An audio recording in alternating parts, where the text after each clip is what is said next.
ଶହେ ଜୟନ୍ତୀ ଅତି ସୁନ୍ଦର के स्तुत्य कार्यक्रम होइछि मो परिवार तरफ रक्तदान माननीय मुख्यमंत्री नवीन पट्टनायक एटा मानस पुत्र जो योजनाटा रक्त अभाव जड़े भी मरबेनि संकल्प से अनुसार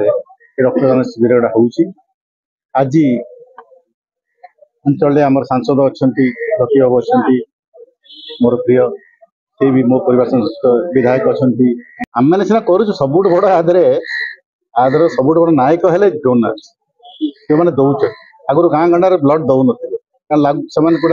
कि ब्लड देदेला आम टी दुर्बल ही से जो जिनसा चली जानी प्रति 3 मास पर ब्लड देले आहरी से सुस्थ हेबे ब्लड टा भी डिटॉक्सिफाई हेबो एक्चुअली स्वास्थ्य भल हठात राति अधे क्या दरकार पड़ी A negative blood A B negative blood गोटा मिल पार ना जो रेयर ब्लड गुड़ा प्रभात पुरुष स्वर्गत विजु पट्टनायक 108तम जन्म जयंती अवसर में आज ओडिशा मो परिवार एवं पिपिल विधायक रुद्रप्रताप महारथी नेतृत्व में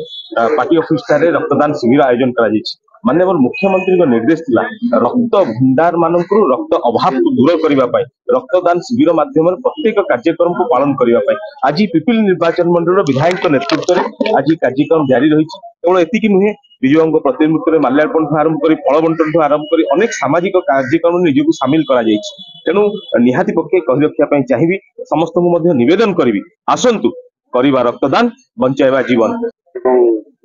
कार्यक्रम करने प्रिय मुख्यमंत्री श्री नवीन पट्टनायक सदा बेले आमको रक्त अभाव कई असुविधार सम्मुखीन न हूँ आज भली एक भल दिन जो दिन आम प्रभात पुरुष विजु बाबू जन्म नहीं दिन में आम रक्तदान शिविर समस्त को धन्यवाद दूसरी जहाँ सहयोग आज रक्तदान शिविर अनुष्ठित हो मो बापा स्वर्गत प्रदीप महारथी विजु बाबूर कार्यकलाप अनुप्राणित होकर राजनीति आसते छात्र राजनीति आसते सब बेले सब समय विजु बाबू सहित थे विजु बाबू जो जिला पिपिल कार्यालय आरंभ होता बहुत सहयोग था सी आसते दिन में आज जो बारंबार रक्तदान बापा बहुत थर करते मोर जन्मदिन में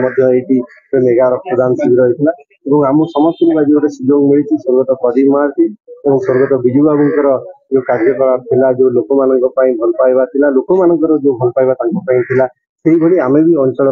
लोक मान कार्य करवा और अंचल विकास आगे